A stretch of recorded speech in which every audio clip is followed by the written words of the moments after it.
এখন বাজে ভোর 8টা। হ্যাঁ, প্রচণ্ড ভোরে আমরা সব উঠে রেডি হয়ে গেছি। হ্যাঁ, এবার আমরা পাহাড়ের দিকে যাব, তাই তো? আচ্ছা, এবার একটু দেখিয়ে দিই। আমাদের বাইক রেডি হচ্ছে। সবাই গুড মর্নিং বলো। তোমার চেন ধোয়া হয়ে গেছে? চেন পরিষ্কার, হ্যাঁ, লিভ দেওয়া হয়েছে, সব মেকানিক্যাল কাজকর্ম হয়ে গেছে, সবার ডাউনলোড হয়ে গেছে। ও ফ্যান্টাস্টিক, ঠিক আছে, তাহলে আমরা মোটামুটি গুড টু রোল। সামনেই চিল্কা, কিন্তু আমাদের চিল্কা যাওয়ার কি হবে সেটা সম্বন্ধে আর কি বক্তব্য? তাহলে চিল্কার ধারে এসে আমরা চিল্কা না দেখে চলে যাব।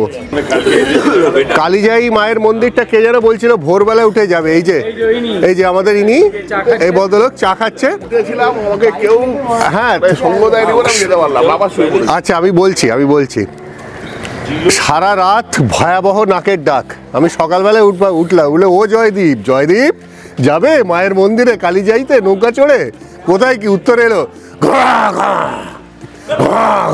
করে উত্তর এলো। সুতরাং আমি তারপরে দেখলাম হবে না, তারপরে নিজের কাজ নিজে করতে গেলাম, যা আর কি প্রাতঃকৃত্য ইত্যাদি, দ্যাট ইজ অল। মানে মায়ের মন্দিরটা আমাদের দ্বীপের মধ্যে, তো জয়দীপ ঘুমিয়ে আর কি দ্বীপ জয় করে ফেললো। আমাদের আর যাওয়া কিছু হলো না, এই হচ্ছে চাপ। আচ্ছা, এখন মোটামুটি ডিসিশন হয়েছে, চিল্কায় নৌকো চড়া তো হবে না। আমরা যেটা করব, চিল্কায় গিয়ে হালকা করে চিল্কার ধারে পাশে গিয়ে দেখে আসবো, তাই তো? চিল্কার ঘাটটায় যাব, গিয়ে একটু হ্রদের নৈসর্গিক শোভা দেখে আমরা ফিরে আসবো। তার বেশি আমরা আর কিছু করে দেখাতে পারছি না। তারপরে আমাদের বেরোতে হবে সোজা দেওমালির উদ্দেশ্যে। That is about 6-7 hours of ride. অন্ধকার হওয়ার আগে পৌঁছলে খুব ভালো, আর না পৌঁছতে পারলে কিছু করার নেই, আলো জ্বালিয়ে ওই পাহাড়ি রাস্তায় উঠতে হবে। এই হচ্ছে মোটামুটি প্ল্যান। তবে চাপ নেবো না, কোনো কিছু চাপ নিয়ে করাটা উচিত নয়, সেটাও করবো না, আরামসে আমরা যাব। এখন বোধহয় প্রায় 8:30 বাজে। অরিজিনাল টার্গেট ছিল 9টায় বেরোনোর। আমার মনে হয় না সেই 9টায় বেরোনো আর সম্ভব হবে, but will try our best. তো পান্থনিবাসের সরকারি ব্রেকফাস্ট খেয়ে চিল্কা দেখে আমরা বেরোচ্ছি। এই তো এবারে আমাদের ব্রেকফাস্ট পর্ব। আমি বিল্টু চলেছি, আমাদের পেছনে আছে একেদা, আর ছোটকাও ছিল। তো ছোটকা কোথায় গেল? আচ্ছা, তো আমরা আগে ব্রেকফাস্ট করে নিচ্ছি, বাকিরা সব চান করছে, করছে। সবার জন্য ওয়েট করতে গেলে প্রচুর সময় লাগবে, so we are doing it. এই যে ব্রেকফাস্ট টেবিল, কি আছে রে বিটুল? তোমার এটা কি? পোহা। এই তো দেখো, পুরি রয়েছে, গুছিয়ে দুটো পুরি নি না। পুরীর সঙ্গে সবজিটা কি? আচ্ছা, মটর, তাই তো? বাহ, ফ্যান্টাস্টিক। আর এটা পোহা রয়েছে, ইডলি রয়েছে, ফ্যাবুলাস।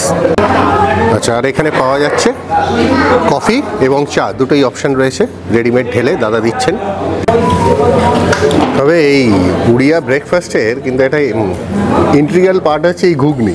দেখবি ওখানেও খেলাম ঘুগনি আর ইডলি, এখানেও দেখ আমরা খাচ্ছি ঘুগনি, পুরি দিয়েছে, ইডলিও রয়েছে। মানে এখান থেকে সাউথের ইনফ্লুয়েন্স মোটামুটি চালু হয়ে যায়, ফলে ব্রেকফাস্টে বোঝা যায় যে কিছুটা সেই এফেক্টটা আসছে। তবে এখানে তফাৎটা হচ্ছে ইডলির সঙ্গে যেমন আমরা দেখলাম যে ইয়েটা দেয় সাম্বার বা চাটনিটা, নারকেলের চাটনিটা, এখানে সেই ফান্ডা নেই। এখানে হচ্ছে এভরিথিং ইজ অন ঘুগনি। তো ইডলির সঙ্গে ঘুগনি, বড়ার সঙ্গে ঘুগনি, কালকে আমরা যেটা খেলাম ফ্রাইড হচ্ছে বন্ডা মতো, তার সঙ্গে ঘুগনি, মানে সব কিছুরই বেস হচ্ছে ঘুগনি। তো এটা আজকে যে পুরি সবজি খাচ্ছে, সবজিটা এসেনশিয়ালি হচ্ছে ঘুগনি। যে আমরা এখানে ভেবেছিলাম জিনিসটা নিরামিষ, কিন্তু পুরো নয়, ডিম সেদ্ধ পাওয়া যাচ্ছে। কিন্তু ডিম যদি বলা হয় ভেজে দিতে, তাহলে রাজি হচ্ছে না। মানে it's not only vegetarian breakfast, it's eggetarian breakfast. তো চাইলে ডিমও পাওয়া যাবে, ডিম সেদ্ধ, অনলি ওয়ান ভ্যারাইটি। এই বায়না করবে যে এটা চাই সেটা চাই, সেটা হবে না। আচ্ছা, এখানে আজকে আমাদের শেষ সকাল, এরপরে আমরা বেরিয়ে যাব। তো চিল্কাটা একবার দেখে না গেলে খুব খারাপ হয়। তো এবারে বোটিং হলো না, অনেক কিছু ছিল, জেট স্কিং ছিল, আরও কী সব ছিল, তো সেসবগুলো যাই হোক হয়নি। তো জাস্ট আমরা কজন মিলে সকালবেলা বেরিয়ে একটু ঘাটটায় যাব, ওই জায়গাটাও ভারী সুন্দর। তো দেখে আমরা ফিরে এসে আবার বেরোবো দেওমালির পথে। তো দ্যাট ইজ দ্য প্ল্যান। তো এবার ঘাটে গিয়ে আমরা দেখাচ্ছি কীরকম রয়েছে লেকটা। এই হচ্ছে এন্ট্রান্স। এখানে এই বোটিং কমপ্লেক্স বা ওয়াটার স্পোর্টস কমপ্লেক্স, কিন্তু এখানে প্রচণ্ড ভিড়। এদিকেও রয়েছে, কিন্তু আমাদের ঢুকতে হবে এই সোজা। জানি না এখানে টিকিট ফিকিট কিছু আছে কিনা। তো এখানে দেখছি এন্ট্রান্স ব্যারিয়ার রয়েছে কিন্তু সব ভাঙাচোরা, তো দেয়ার ইজ অ্যাবসলিউটলি নাথিং। তো এই আমরা ঢুকে পড়লাম। আজকে সানডে হিসেব ভুলে গেছে। আচ্ছা আজকে সানডে বলেই হয়তো মানে চরম ভিড় আজকে, কোথায় লোকাল লোকেরা সব পিকনিক করতে বা হোয়াট এভার এসেছে। এখানে সব যেমন হয় আর কি বিভিন্ন রকম দোকান টোকান রয়েছে দুপাশে। সি বিচের ধারে, হ্যাঁ সি বিচে ঢোকার সময় যে নানা রকম দোকান টোকান থাকে টিপিক্যাল, হ্যাঁ সেই খেলনা টালনা ইত্যাদি ইত্যাদি এই সমস্তগুলো এখানে রয়েছে। আর ইয়েস, এই আমরা এসে গেলাম লেকের ধারে। এই যে দেখি কি কি ফেসিলিটি এখানে আছে, এখানে লেখা রয়েছে এই যে। আচ্ছা কি কি রয়েছে, বিগ আচ্ছা কায়াকিং রয়েছে, জেট স্কি, ফান স্টেশন, আচ্ছা অনেক কিছু রয়েছে, ফ্যাবুলাস। এবারে এই হচ্ছে লেক। আচ্ছা আমরা যে জায়গাটায় দাঁড়িয়ে আছি এখানে, এটা বোধহয় একটা মানে পেছনের দিকে একটা মানে গার্ডের জায়গা, মানে ওইখানে ক্যামেরায় কতটুকু দেখা যাচ্ছে জানি না। এই জায়গাটা পুরো মানে ডাইক করা, মানে একটা বাঁধ মতো দেওয়া রয়েছে, আর ওইখানে একটা ছোট্ট গ্যাপ এই জায়গাটায়। এই গ্যাপটা দিয়ে বোধহয় এই বোটগুলো যেগুলো ছাড়ে সেগুলো ওখান দিয়ে বেরিয়ে যায়, ফলে আমাদের মূল লেকটায় যেতে গেলে সম্ভবত ওই দিকটা ওই পাশটায় যেতে হবে। তো আমরা এখন ওই দিকটায় চলে যাই, হাতে সময় কম, তো ঝপ করে লেকটা দেখে চলে আসবো। একটু হেঁটে যেতে হবে ওদিকে, ওদিকে গিয়ে আবার অন করছি ক্যামেরা। রাস্তার মাঝখানে যেতে যেতে দেখলাম এটা বোটিংয়ের ঘাট, কিন্তু এটা অসম্ভব নোংরা, মানে জঞ্জালে একাকার হয়ে আছে। তবে দূরে দেখলে ভিউটা ভালো, ওখানে একটু পাহাড়ের একটা লাইন দেখা যাচ্ছে আর এই বোটগুলো রয়েছে। আমি আগের বার এসে দেখেছিলাম কিন্তু এত নোংরা ছিল না, বোধহয় জলটা কমে গেছে বলে আরও সমস্যাটা হয়েছে। তাহলে কি এই জায়গাটা দিয়ে যাব? আচ্ছা সামনেটা গেলে ওই দিকটা গেলে অনেকটা দূর, হাতে সময় কম, মোটামুটি এখান দিয়ে দেখা যাচ্ছে একটা। ঠিক আছে চল ভাই এদিক দিয়েই যাই, দেখি। এই গেট পেরিয়ে ঢুকতে হবে। ওরে বাবা, এই তো কষ্টকর ব্যাপার রে ভাই। এখানে কি সরকার চায় না যে আমরা দাঁড়া তোর বেরোনা আয়, এই যে এইভাবে কষ্ট করে হ্যাঁ চলো। আচ্ছা এখানে এই যে এটা এরকম লম্বা জায়গা চলে গেছে। আচ্ছা এখানে সব লাইন দিয়ে বোট রয়েছে, মাঝিরা ভেতরে ঘুমোচ্ছে, আর আমরা একটা সোজা গিয়ে জায়গাটা দেখি। সোজা চলেছি,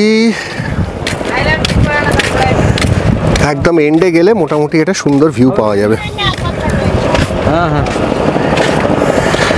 রাইট,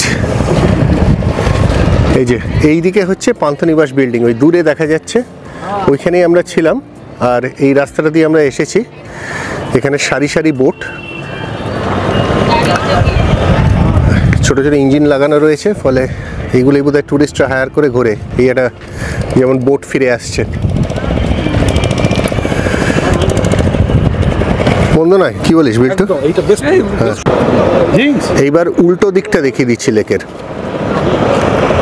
যদিও আলোটা এখনও ঠিক নেই, সুতরাং ক্যামেরায় কতটা ভালো আসবে সেটা ডাউটফুল। মানে ওদিকে হরাইজনে কিছুই আর দেখা যাচ্ছে না, পুরো মিলে গেছে। আর এই ছোট ছোট বোট এখানে যাচ্ছে, এই হচ্ছে দৃশ্য। তো এই হলো আমাদের মোটামুটি ছোটোর ওপর চিল্কা দর্শন।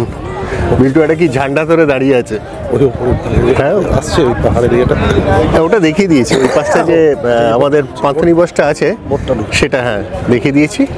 তো এই জায়গাটা দাঁড়িয়ে থাকতে খারাপ লাগে না, বেশ সুন্দর। তবে চিল্কায় আমাদের একটা জিনিসই করার ইচ্ছে ছিল, যেটা এইবারের যাত্রায় হলো না, সেটা হলো ওই কালিজাই মন্দিরটা, যেটা একদম একটা আইল্যান্ডের ওপর, মানে একদম চিল্কার ভেতরে আইল্যান্ডে মন্দিরটা আছে। সেটা অনেকেই বলছিল ভীষণ সুন্দর, আমি দেখিনি আগে, যদিও এটা সম্বন্ধে পড়েছি, কিন্তু এই যাত্রায় নেহাতি কম সময়ের জন্যে আর দেখা হলো না। তো এখানে কিন্তু নেক্সট বার আসার একটা ইচ্ছে রইল, মানে জাস্ট এই চিল্কা এক্সপ্লোর করার জন্য। আর অন্য কোনো এর সঙ্গে কোনো কিছু রাখবো না, জাস্ট একটা উইকেন্ড 3 দিন, মানে 3 দিন বা 4 দিন এখানে এসে 2 দিন একদম সুন্দর বডি ছেড়ে বসে যাব, নিয়ে চিল্কায় বোটে করে যেসব জায়গাগুলো দেখা যায় সেসবগুলো দেখব। আর এখান থেকে বোটে করে নাকি একদম যাওয়া যায় ওদিকে, ওই সাতপাড়া আছে না যেখানে ডলফিন পয়েন্ট, ওই জায়গাটাও যাওয়া যায়। অ্যান্ড দ্যাট ইজ নাকি অ্যামেজিং জার্নি, মানে পুরো চিল্কার উপর দিয়ে বোটটা যায় প্রায় 2 ঘন্টা মতো সময় লাগে। So that is some experience. আর ওখানে কি বলছিস, পেলিকান এসেছে শুনলাম? ফ্ল্যামিঙ্গো এসছে। ও ফ্ল্যামিঙ্গো এসেছে, আচ্ছা সেটা তাহলে ওই মংলাজড়ির দিকটাই হবে। মংলাজড়িটাও এখান থেকে খুবই কাছে। তো দেখা যাক, এবারে এইটুকুই রইলো, এর পরের বারে এসে ভালো করে এক্সপ্লোর করতে হবে। এরপরে আমরা আবার ফিরে আসছি দেওমালি যাওয়ার রাস্তায়।